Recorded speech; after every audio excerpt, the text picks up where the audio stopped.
أعوذ بالله من الشيطان الرجيم بسم الله الرحمن الرحيم وما تفرق الذين أوتوا الكتاب إلا من بعد ما جاءتهم البينة അസ്സലാമു അലൈക്കും വറഹ്മത്തുള്ളാഹി വബറകാതുഹു.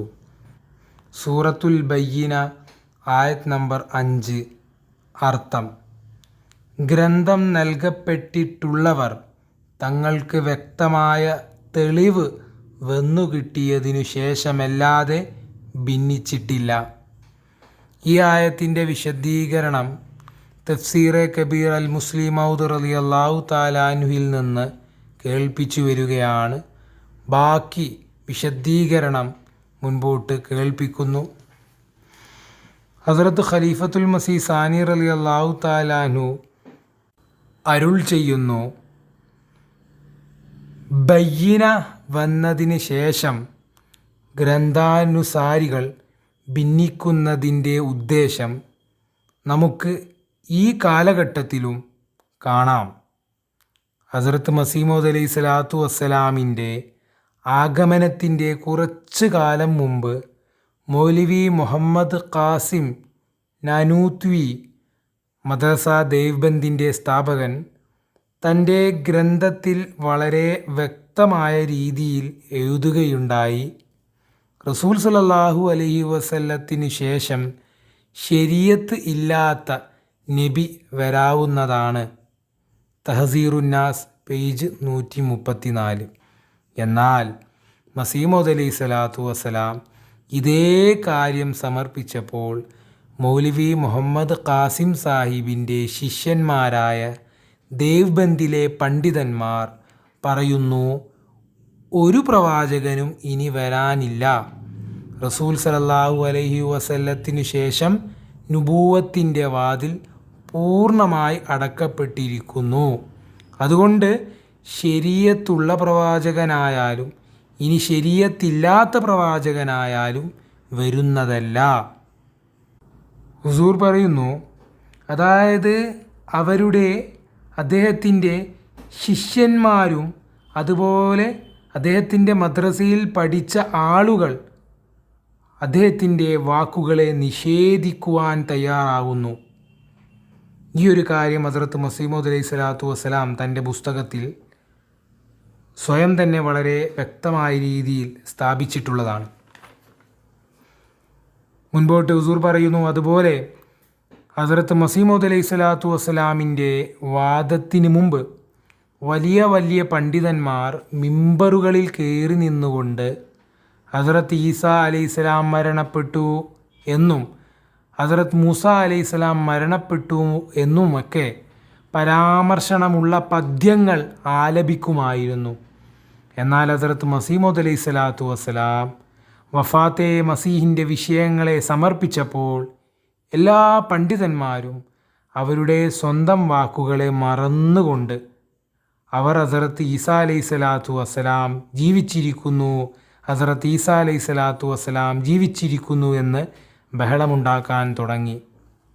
അതുപോലെ ഈ ഒരു കാലഘട്ടത്തിൽ മുഴുവൻ മുസ്ലിങ്ങളുടെയും അശ്രദ്ധയുടെയും അലസതയുടെയും യഥാർത്ഥ കാരണം അവർ ഹസ്രത്ത് ഈസാ അലൈഹി സ്വലാത്തു വസ്സലാം വരുമെന്നും കാഫിരീങ്ങളുടെ സമ്പത്ത് കൊള്ളയടിച്ച് നമ്മൾക്ക് ഏൽപ്പിക്കുമെന്നും മുസ്ലിങ്ങൾക്ക് ഏൽപ്പിക്കുമെന്നും അങ്ങനെ നമ്മൾ വളരെ സുഖത്തിൽ ജീവിക്കുമെന്നുള്ള വിശ്വാസം. എന്നാൽ ഹസ്രത്ത് മസീഹ് മൗഊദ് അലൈഹി സ്വലാത്തു വസ്സലാം ഈ ഒരു വാദമുന്നയിച്ചു: ഞാനാണ് ആ മസീഹ് മൗഊദ്, ഞാൻ തന്നെയാണ് നബി സല്ലല്ലാഹു അലൈഹി വസല്ലം സന്ദേശം നൽകിയിട്ടുള്ള വാഗ്ദാനം നൽകിയിട്ടുള്ള ആ ഒരു വാഗ്ദത്ത പുരുഷൻ. അപ്പോൾ മുസ്ലിങ്ങളെല്ലാവരും ബഹളമുണ്ടാക്കാൻ തുടങ്ങി.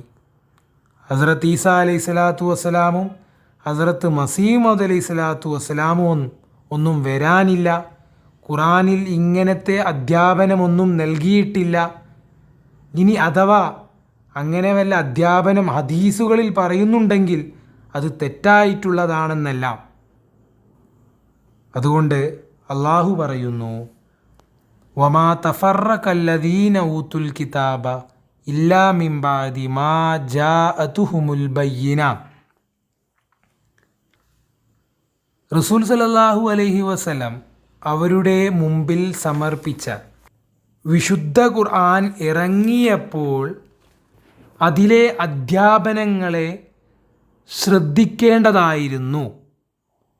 എന്നാൽ അവർ ആദ്യം ഏതെല്ലാം സത്യമാണോ അംഗീകരിച്ചിരുന്നത് അതെല്ലാം തന്നെ അവർ പിന്നീട് ഒഴിവാക്കാൻ തയ്യാറാകുന്നു.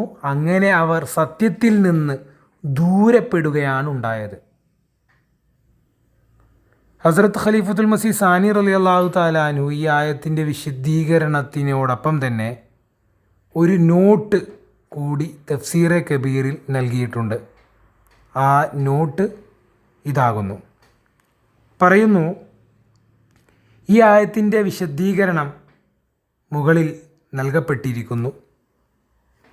അതുകൂടാതെ ഇതിന് ഇങ്ങനെയൊരു അർത്ഥം കൂടിയുണ്ട്. ഈ സൂറത്തിൻ്റെ മുൻ സൂറത്തിൽ ഒരു വാദം ഉന്നയിക്കുകയുണ്ടായി. ആ വാദം ഇതാണ്: റസൂൽ സല്ലല്ലാഹു അലൈഹി വസല്ലത്തിൻ്റെ ആഗമനമില്ലാതെ ഗ്രന്ഥാനുസാരികളും മുശ്രിക്കീങ്ങളും അവരുടെ നിഷേധം ഒഴിവാക്കിക്കൊണ്ട് തൗഹീദ് സ്വീകരിക്കുന്നതല്ല. ആ ഒരു വാദത്തിൻ്റെ തെളിവ് ഈ ആയത്തിൽ അള്ളാഹു സമർപ്പിക്കുന്നു. അതായത് റസൂൽ സല്ലല്ലാഹു അലൈഹി വസല്ലമത്തിൻ്റെ ആഗമനത്തിന് ശേഷം ബഹുദൈവ ആരാധകരിലും ഗ്രന്ഥാനുസാരികളിലും രണ്ട് കൂട്ടരുണ്ടാവുകയുണ്ടായി. ഒന്ന് കുഫറിനെയും ഷിർക്കിനെയും ഒഴിവാക്കി തൗഹീദിൽ നിലനിന്നവരും, മറ്റൊന്ന് അതിൻ്റെ എതിർമാർഗം സ്വീകരിച്ചുകൊണ്ട് അവരുടെ ആദ്യത്തെ അവസ്ഥയിൽ തന്നെ നിലനിന്നവരും.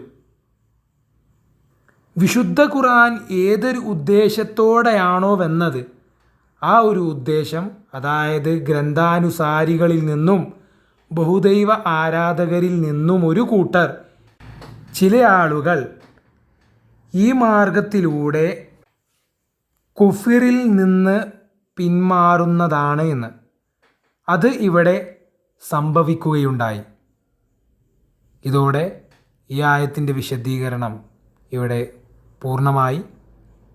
വാഖിറു ദഅ്വാനാ അൽഹംദുലില്ലാഹി റബ്ബിൽ ആലമീൻ. ജസാക്കുമുല്ലാഹ്. അസ്സലാമു അലൈക്കും വറഹ്മത്തുള്ളാഹി വബറകാതുഹു.